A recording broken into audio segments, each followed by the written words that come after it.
Amalekite has just given David the news about the death of Saul and his sons, and now we see how David reacts as we study 2 Samuel chapter 1, verses 11 to 16 together. Hi, I'm Ken Godevanas, and this is Digging for Scriptural Gems. Thanks for joining us again today. The first thing we notice is that David and those with him did what was expected of them as Israelites. They tore their clothes, mourned, wept, and fasted the rest of the day for Saul, for his son Jonathan, the people of the Lord, and the house of Israel, because all of them had fallen in battle. Those events would now bring into function, or fruition rather, the destiny God had given David some 20 years earlier. The throne would now be placed upon his head. But we note, as David Gusick points out, there is no mention of that entering David's mind at this time. He was in mourning. In verse 13, David asks the young man who had brought him the news, hoping, as we agreed in an earlier study, to gain favor with David, "Where are you from?" And he said, "I am the son of an alien, an Amalekite." The term is translated as a resident foreigner. And maybe even more than that, as the Hebrew word gar, G-A-R, or sometimes spelled G-E-R, is included. It is translated as a sojourner. That is, a temporary inhabitant, a newcomer, lacking some inherited rights, though as a foreigner in Israel, given some conceded rights.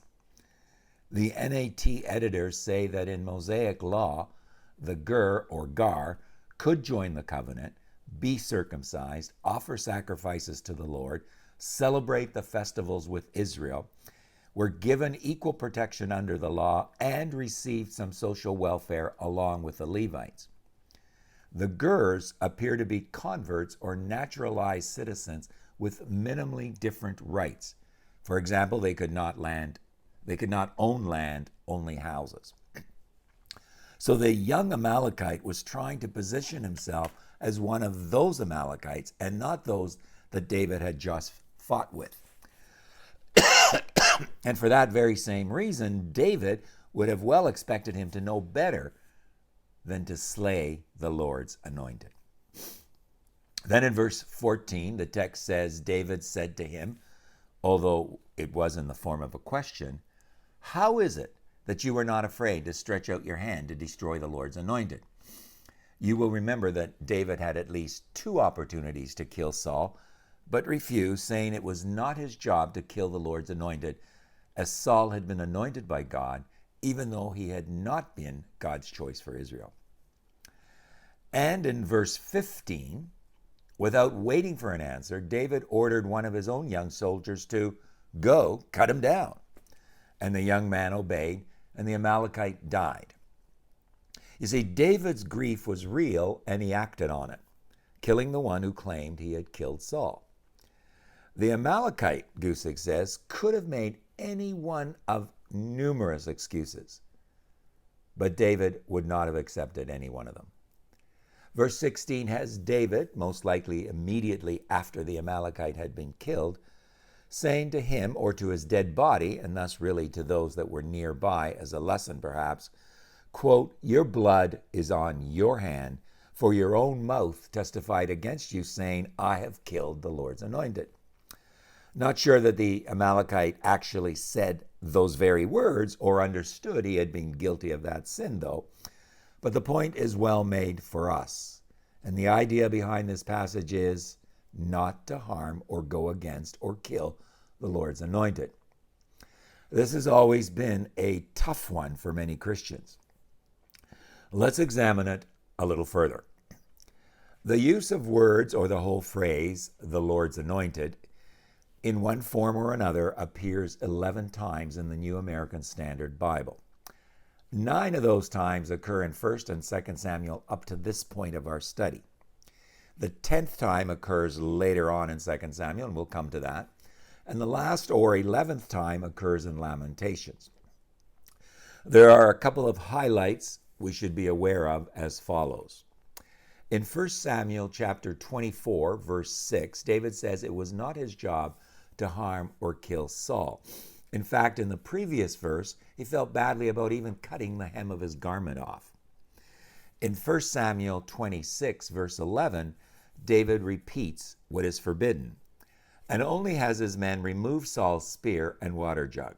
The message that was to be sent and made known throughout the land was that something could have been done, but wasn't.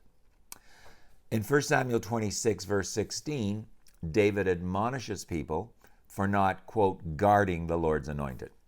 Later on in 2 Samuel 19, verse 21, we will see this phrase again where someone should be put to death simply for cursing the Lord's anointed.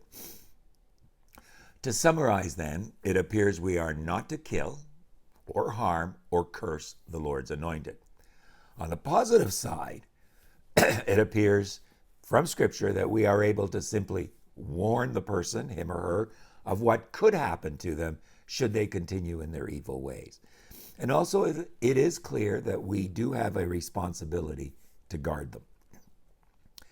You will also remember that in 1 Samuel 26, verse 10, David himself had prophesied that God will either strike Saul or he would fall in battle, which is exactly what happened, but David wouldn't touch him. He had that much respect for God's anointed. What remains for us then is the question, just what exactly qualifies today as the Lord's anointed, or being called the Lord's anointed? In trying to provide an answer, I came across a great article which summarizes beautifully, in my opinion, how I think I would answer that question. I'm providing the URL source of it in the video at the slide at the end today. You can pause the video and copy it for later use, or see it right there and then. Let me summarize the author's main points. Number one, all Christians are anointed, and he quotes 1 John chapter 2, verse 27. You can look that up, 1 John chapter 2, 27. Number two, the anointed remain accountable. Number three, gospel witness requires correction. Number four, we are to defend the gospel, not leaders. And there he uses 2 Timothy chapter 3, verses 16 to 17. And number five, God will protect his true anointed. I understand that some of us may disagree, and if so, that's fine. Just help us understand how and where. Write us a comment on our YouTube page, and maybe we can interact and exchange some thoughts and ideas. But I'd certainly like to hear where you're coming from.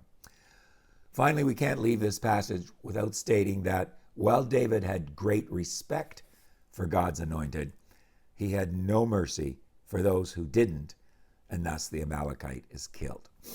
As mentioned, I'd love to hear your thoughts on this whole study, so do write to us. Share the video links with others. Thank you to those who have subscribed. Our list of subscribers is growing. Please do that on our YouTube page, and that means a lot to us. Next time, we're going to hear David's lament for Saul and Jonathan right from his heart. God bless you.